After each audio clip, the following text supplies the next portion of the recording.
What's up, guys? Welcome to another episode of the COTACast. My name is Brian Bermudez, and I'm the host of the Craft of the Air podcast, the aviation podcast that expands your knowledge in each and every episode. Join me and my guest as we explore the untold world of aviation together. I'm so glad that you guys are tuned in for this episode.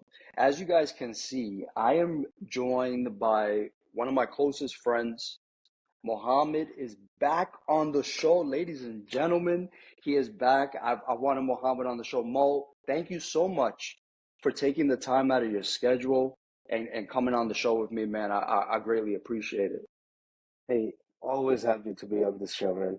That man, And always, it's a good opportunity for me to talk to you. Like you are so busy that you know what? We've both been so busy, man, and we're looking into this crazy episode. We're gonna be looking at this Mohammed's journey is really something that a lot of people should be taking note of. And the reason why I say this is because Mohammed is 6 months into his journey, into his career as being an aircraft maintenance engineer.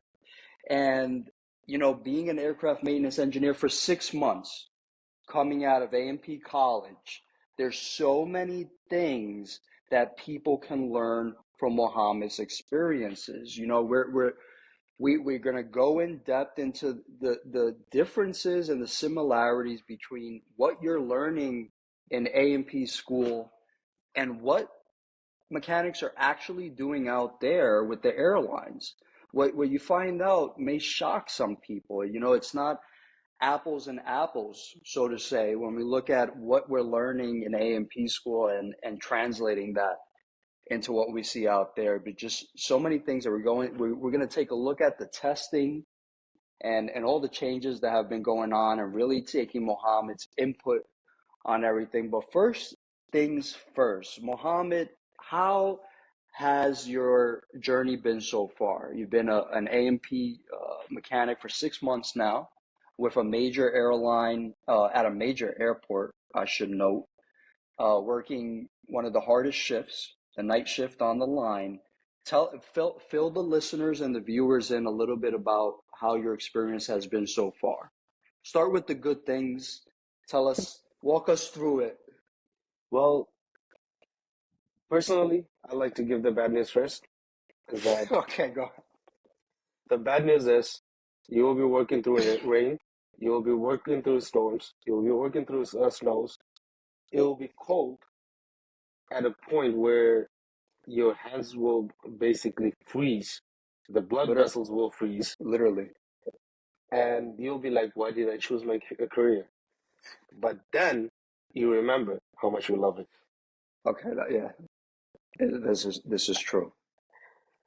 And to be honest with you, working in the airline and coming out of an AMP school and get hired right away, it was a blessing. It was a blessing. Like right now at the market, if you actually look at it, it's pretty tough to get into any airline. Any Hmm. airline. What you told us when we were in class in 2020, 2021 is that every major airline is hiring. Finish it up quickly, go into an airline. That actually helped out because I was actually looking at jobs on Indeed for another friend Okay. a couple of days ago. Only Republic and Endeavor is hiring. The regionals.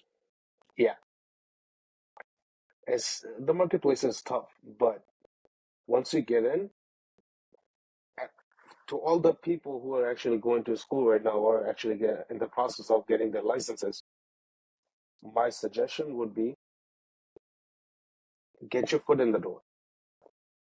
Any position you find in the airline, get your foot in the door. It's always easier to transition from one Yeah. position to AMP position because then you don't have to look for an entry level a mechanic job or Yeah. AST like support mechanic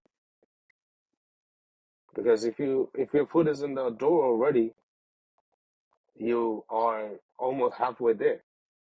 Yeah. As soon as you have your AMP, you're good. Yeah. I wish somebody gave me that advice that, hey, if you got a chance, get your foot in the door. Hmm. Working as a ramp or ticket agent or anything instead of doing some odd jobs on the side. Yeah, yeah. When you think back on your schooling times, Mohammed, and you think about all those things that you were juggling with school, family, and work, what was one way of managing that and getting to the end? Because we see it time and time again now with freshmen and our seniors, they can't seem to get to the end of some of these programs. And it's not just at one school, it's at many schools. What's one way that you were able to combat all of these things that you were dealing with, the studying and the family? It all comes down to a conviction. Mm, How much committed you are to your goals. If you have other opportunities lying for you, or for me, I didn't have a choice. It's either do or die hmm. situation. Like, I had to get a career. I didn't know what to do. I came to an MP school, and I was good at it. Now, I want to ask you this, Mo. When you got towards the end of college and then you ended up, graduating and taking the A and P exams. So Hmm. so really quickly for those listening, you got to take 9 exams to get your A&P license. You got to take a written, oral, and practical portion for your general airframe and power plant.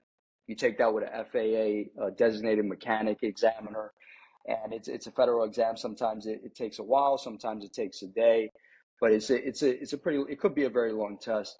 You do this when you fulfilled a certain amount of class hours, and so once they've gotten to the end, Mo did that. You tested. How was the experience taking the FAA exams? Now I'm going to ask this question, then I'm going to ask you a different question. How were the FAA exams compared to what you learned in A&P school? Would you say that you learned what you needed to take that exam, or would you say that that material was slightly off? I would say the materials were slightly off. The exam has had, I took it in 2023. Back then, only like 30 to 40% were changed. It wasn't, it wasn't new. So that were actually helped, Mm-hmm. but there were some questions that I have never seen before. I had to Interesting. make an educated guess, Hmm. like hope for the best for the written exams. But what I've been hearing from the newer classes who are actually getting their MP in 2023, end of 20, I'm sorry, I got it in 2022. That's why. Oh, yeah. 2023. Okay. 2023 is when they changed the exams completely. Yes. And they're telling me, the people I spoke to, they're telling me the exam actually is hardened Yeah. because they have never seen those questions. That's precisely the point. We're getting batches of questions which we've never seen before, and you know I that's an interesting concept. I mean, can you imagine, Mo, if when you went to go take that exam, you're studying thousands of questions, and let's say that they changed that whole exam on you.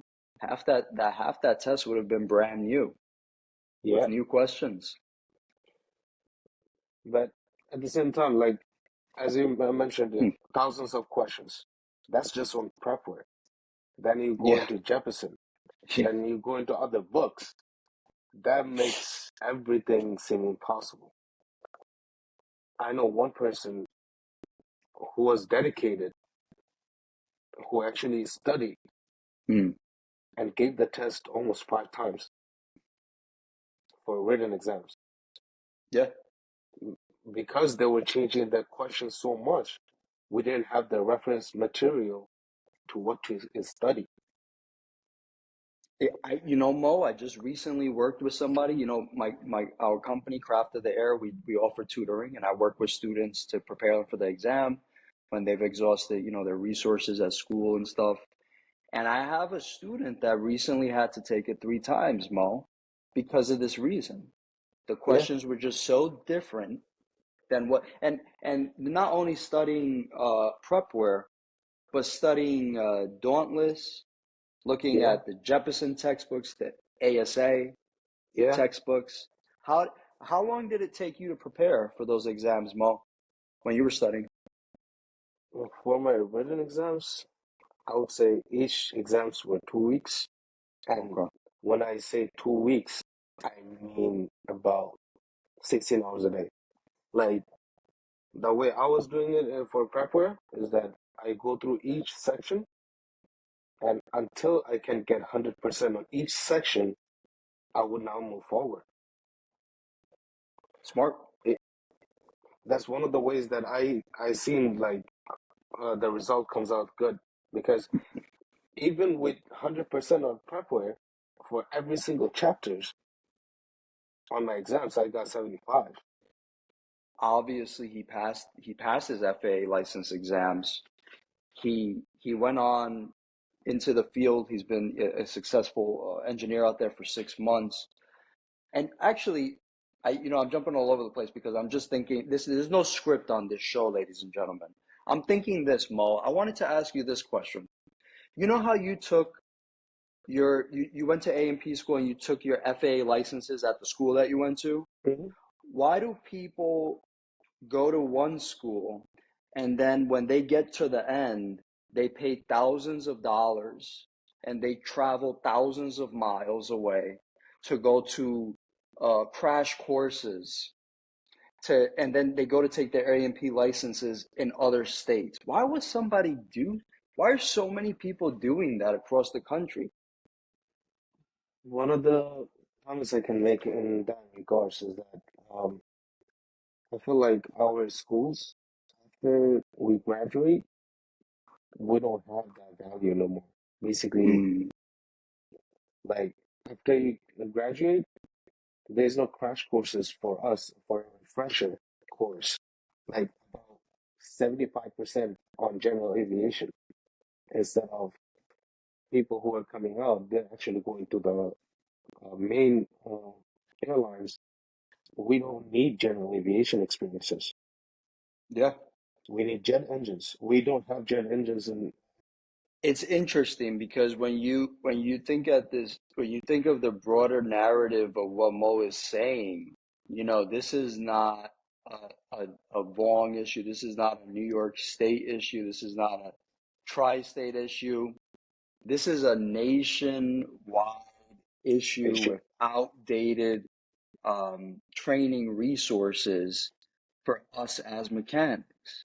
I mean, we're speaking about a school that we do have a hangar, we do have airplanes, and we're working on these outdated, so to Planes. say, projects, right? What about Yeah, those technical schools that are just in these warehouses and they just have these classrooms thrown into these rooms with these desks and they have a couple of mock-ups here and at the end of 16 months they say, all right, you're good to go take your license. This is this not concerning? it is, because I believe you mentioned this in one of your episodes before, that you were talking to Mohammed Hussein, I believe, and he brought up this point that a construction worker works at the roads, he fixes a pothole, makes almost the same amount of money, Hmm. and for us, we work this big. I don't know how to explain it, but $250 million airplane. exactly. And not only that, you mentioned that every night you are at least responsible for 3 to 5 birds, and each bird gets your sign, and you're responsible for every single life that's uh, uh, in those flights. You are responsible. So It could be much over responsibility. it could be over 1,000 people in one night on your signature. Three Yeah. birds, they go back and forth a couple of times. Yeah, over 1,000 people. Sure. So it's a heavy responsibility, but the appreciation is not the same. No. No. Certainly, when you think in comparison to other aviation jobs, I mean, Yeah. or it comes a pilot comes to mind. I mean, everybody will know what a pilot does and where the pilot is, but no one's going to think about where the A&P is. So for pilots, I know they spend a lot of money in training. They take responsibility of flying the aircraft, but we are just as responsible. The If first not thing they're more. gonna look at if there is an accident, yeah, of course they're gonna look at the pilot, how they were performing, but the main thing they're gonna focus on was the bird okay, and whose signature was it on? Now, let me get back to this. So you got out there, Mo, you've been working out there, you know, About 6 months or so. 6 months. How much of the information that you had, I'm not even going to talk about A&P school. How much of the information that you had to study for the FAA licenses do you actually apply out there every night? The airlines started hiring without any experiences. Mm-hmm. So before, like 5, 6 years ago, if you have your MP, good, you're a support mechanic for almost a year, Mm-hmm. and you actually get to learn how the job is done under the supervision of another mechanic who's experienced. But nowadays, you come out of the MP school, you get your license, and you're thrown in the line. Hey, here's the book, For real. here's the plane, For real. figure it out. Like for the exams, I know they make us study what the exam is going to be about. They do prepare us for the exam. Yes, amazing, good, thank you. But what about the actual life? Like what we're gonna be doing for the rest of our life Mm-hmm. as an airline technician? Mo, and you do so many of these. We speak about heavy checks and Yeah, different types of things that you do on the line. You change tires. You service hydraulic systems, accumulators. You check flight control surfaces. You check fire detection systems. You check power yeah. generation systems. I, none of that was. That's not really a part of Part The curriculum. 147 curriculum. One of the main things, like the basic knowledge that we are required as a line technician or hangar technician of the big fleet, is that go in the flight deck, sit in the flight deck, look into the McDo, and navigate through it. Mm-hmm. Print out different task bars, do different tests on the airplane. I had no idea. Yeah, the task card tells you how to do it. Yeah, but where do you plug it in? Like, how do you do this? Like, one of the other thing, like, the other day we were talking, me and my partner, um, hose line. That's a basic thing a mechanic should know, right? How do you line up an adder? We have never done that in school. See, these are the things I feel like school should be adapted to, because these are the things that we need to learn in order for us to survive in this industry. So let me ask you this, Mo. Hmm. So now I'm basing this off what you're saying to me. What would help students better, make them better prepared for working line maintenance? Do you think do you think Part 147 schools should have an actual flight deck, like a trainer with a real flight deck, or you think every Part 147 school should have a whole plane, a commercial wide body plane? Do you think virtual reality is the answer? Like, what do you think? I don't know about, yeah, a simulator will be amazing. Mm-hmm. I know that's a big ask for a AMP mechanics, not as so-called, Yeah, because that's only for the pilots, the big pilot. boys. A simulator will be amazing, but at the same time, I think a jet engine basically going through every single thing. Yeah, we theorize about it. We learn from a projector. hey, this is a jet engine. This is how it works. Memorize it, know it for your test. We see a replica or an engine basically shown us to it. Like, here's the compressors, here are the combustion chambers, here's the exhaust. Good luck. Now explain it to me in detail.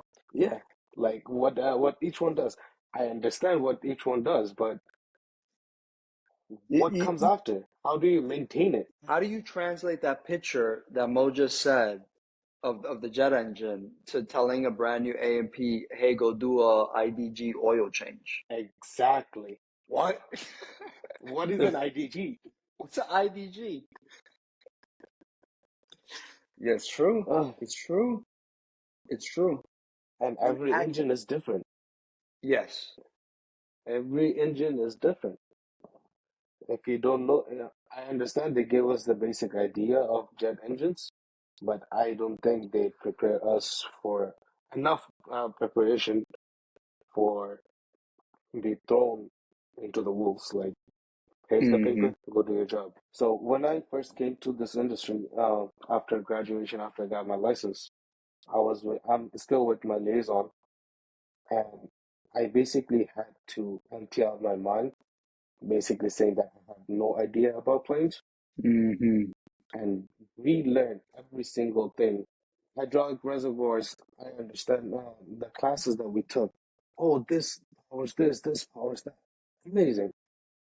But how do we apply that into the line maintenance? Mm-hmm.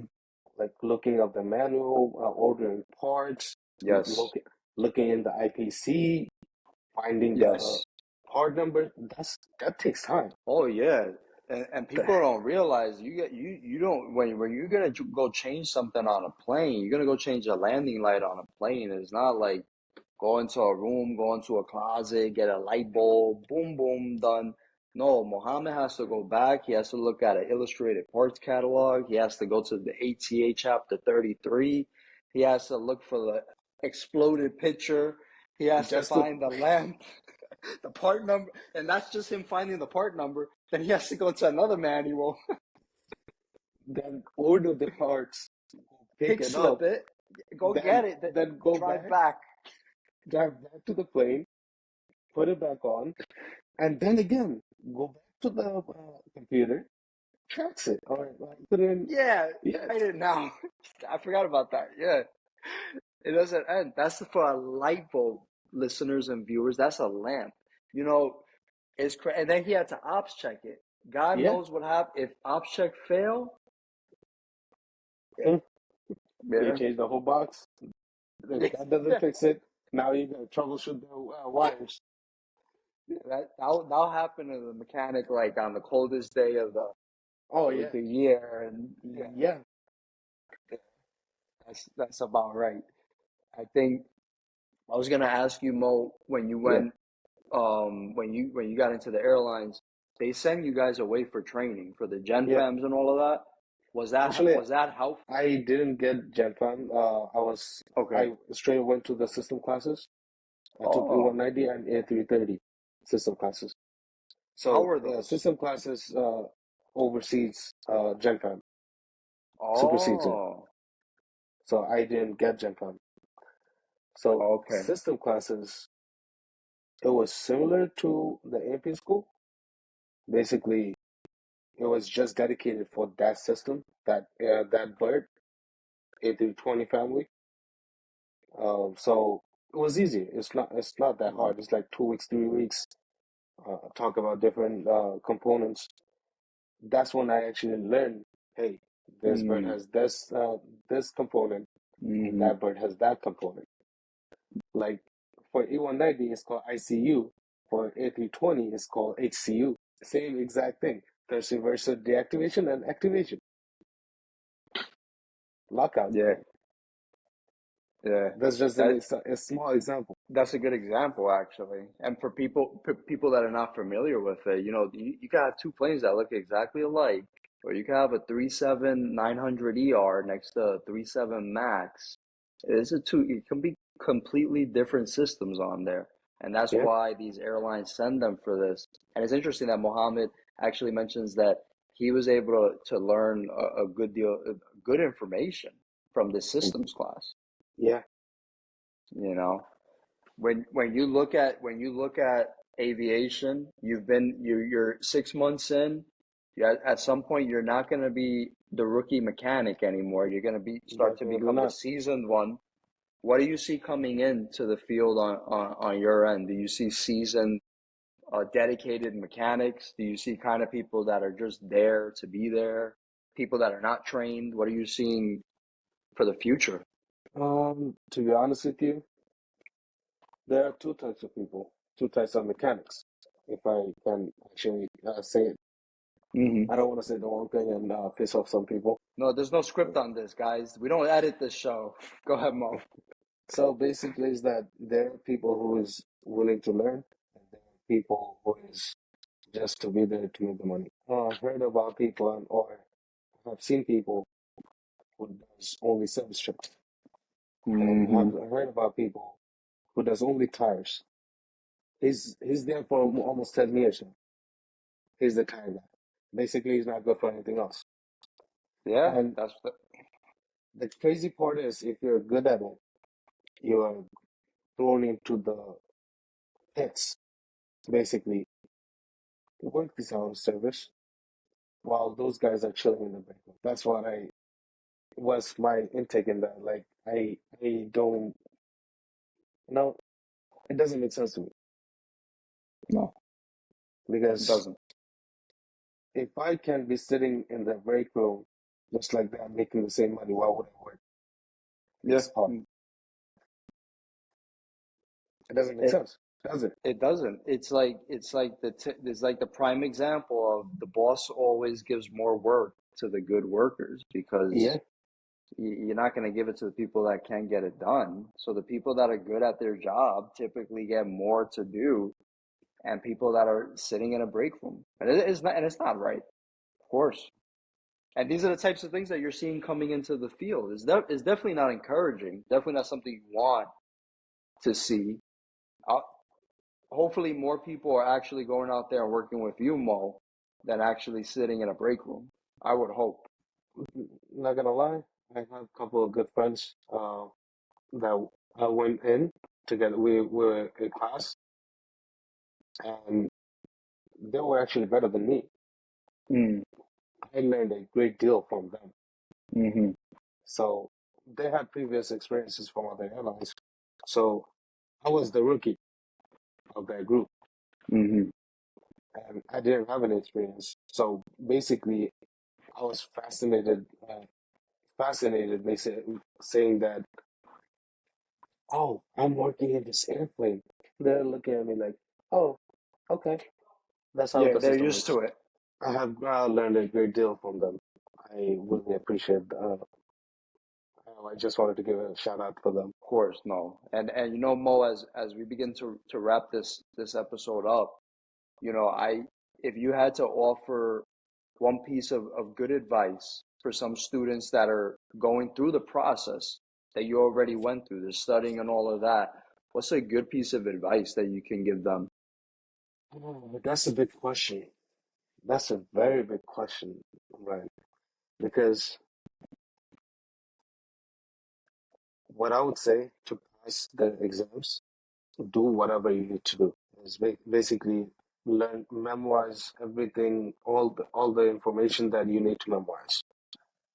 And as soon as you're done, start looking into different engines. Yeah. Start learning about airframes or different Mm-hmm. systems of the planes, different families, Yeah. different, like Boeing, Airbus. Learn about the systems they operate in. That would be my advice, because that is actually what's going to help you when you get to a line or hunger, wherever you want to work. I Yeah. hope it's a big voice, yeah. Mo, actually, before we end the episode, I'm not gonna say the airport name, but we were working on a job at a smaller airport, a general aviation Mhm. airport. And we come to find out this is in a quite populated area in New Jersey. that there were only about 4 mechanics that were doing work through word of mouth at this airport on these GA planes. I would have thought there would have been so many other guys working on it, and these guys were unreliable, turns out. So it's like it's true what Mohammed said. It's just so very few A&Ps will decide to go into general aviation. If it was only general aviation, the curriculum is perfect. It's amazing. That's a Right. very good. The curriculum is perfect for general aviation. Yes, I couldn't agree more. But for main lines, it's not. No. We're not prepared enough. For a weekly check, sometimes it takes 30 minutes and weekly is done. Like if all the system is good. Mm-hmm. Of a Sometimes check. you get a weekly check. You have two tires. You have all three accumulators that needs to be servicing. Yeah. Oxygen needs to be servicing. Hydraulic Mm-hmm. needs to be servicing. The doors accumulator needs servicing. And let's say you have three write-ups. That 30 minutes job just turned into at least 6 hours job minimum. I agree with So that. so let's make this happen. Yeah, I agree with that. Let's do the closing since we're still Okay. recording. Mohammed, listen, thank you so much for being on this episode and taking the time out of your busy schedule, man. It's just always such a pleasure talking to you. Back from when we were in school to the second episode is always a pleasure, man. I really appreciate it. I really appreciate you bringing me to the second time. Thanks, man. And Thanks for being I on. hope I get to be on it sometime more. I think our guests are going to be in for a nice surprise if they stay tuned in for some of the future episodes of the COTACast. But guys, thanks again for tuning in. Thank our guest Mohammed, and we hope that he's safe out there. We hope that you guys are safe out there, and we'll be seeing you guys soon.